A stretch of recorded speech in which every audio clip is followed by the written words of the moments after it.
नमस्कार, खबर समय जगत में आपका स्वागत है। मैं हूं आपके साथ अंकिता और आइए अब खबरें देखते हैं विस्तार से।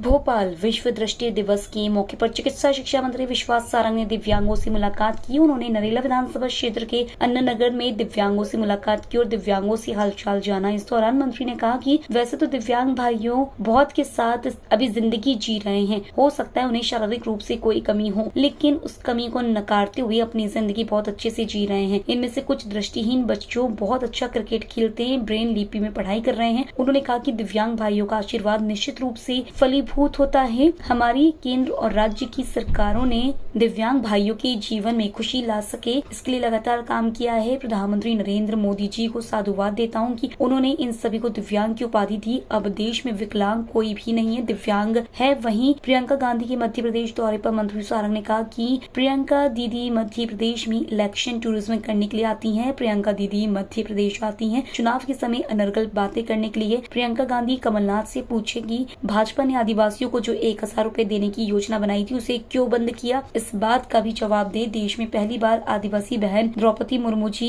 के राष्ट्रपति बनने पर क्यों विरोध किया। कांग्रेस ने 50-55 साल तक देश पर राज किया, लेकिन आदिवासियों का भला क्यों नहीं किया। कांग्रेस चुनाव के समय आदिवासियों को वोट के रूप में उपयोग करती है। कांग्रेस को ना तो आदिवासी वर्ग से कुछ लेना देना है, न ही समाज के किसी अन्य वर्ग से।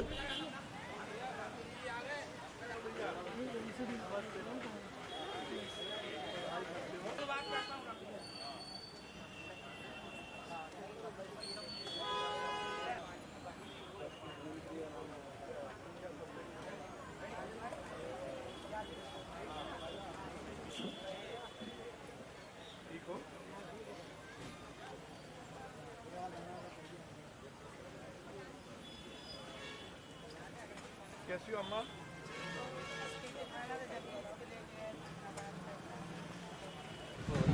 दिव्यांग भाइयों से हमने मुलाकात की।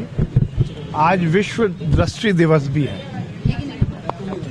वो दिव्यांग भाई जिनको दृष्टि की भी दिक्कत है और बाकी भी दिव्यांग जनों से आज हमने मुलाकात की। वैसे तो ये दिव्यांग भाई अपनी जिंदगी बहुत ताकत के साथ जी रहे हैं। हो सकता है उनको शारीरिक रूप से कुछ कमी हो, परंतु उस वो कमी को नकारते हुए अपनी जिंदगी को बहुत अच्छे से जी रहे हैं। इसमें से बहुत सारे दृष्टिहीन हमारे दिव्यांग भाई ऐसे हैं जो क्रिकेट खेलते हैं, जो बहुत अच्छी पढ़ाई कर रहे हैं, ब्रेल लिपि में वो उच्च शिक्षा भी प्राप्त करने की और अग्रसर हो रहे हैं। हमने आज उन सबसे मुलाकात की, उनसे आशीर्वाद लिया और ये दिव्यांग भाइयों का आशीर्वाद निश्चित रूप से फलीभूत होता है।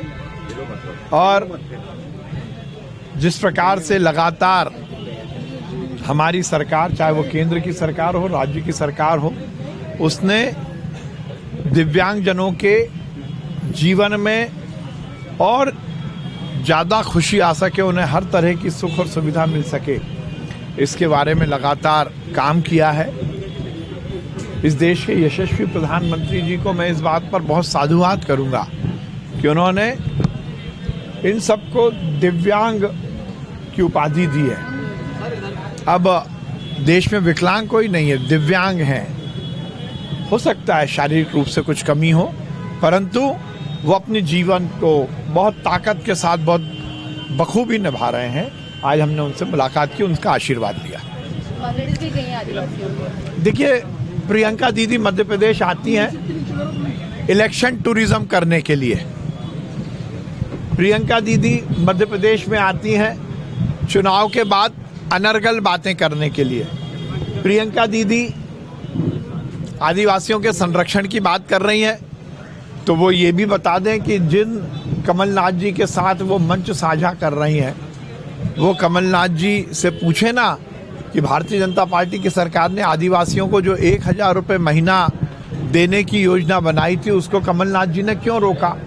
वो इस बात का भी तो खुलासा करें आदिवासी भाई बहनों के बीच में कि देश में पहली बार इस देश की आदिवासी बहन द्रौपदी मुर्मू जी को राष्ट्रपति बनने का मौका भारतीय जनता पार्टी की एनडीए की सरकार ने दिया था, उसका विरोध कांग्रेस ने क्यों किया।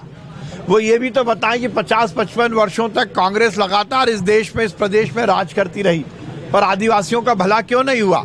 केवल चुनाव के वक्त आदिवासी भाई बहनों को वोट के रूप में उपयोग करने वाली कांग्रेस केवल और केवल चुनाव के वक्त इस तरह की अनर्गल बातें करती है। उनको न आदिवासी वर्ग के कल्याण से लेना देना है, न समाज के किसी और वर्ग के कल्याण से लेना देना है। खबर समय जगत के लिए संवाददाता आदित्य सराठी की report. For latest news, subscribe to our channel and press the bell icon.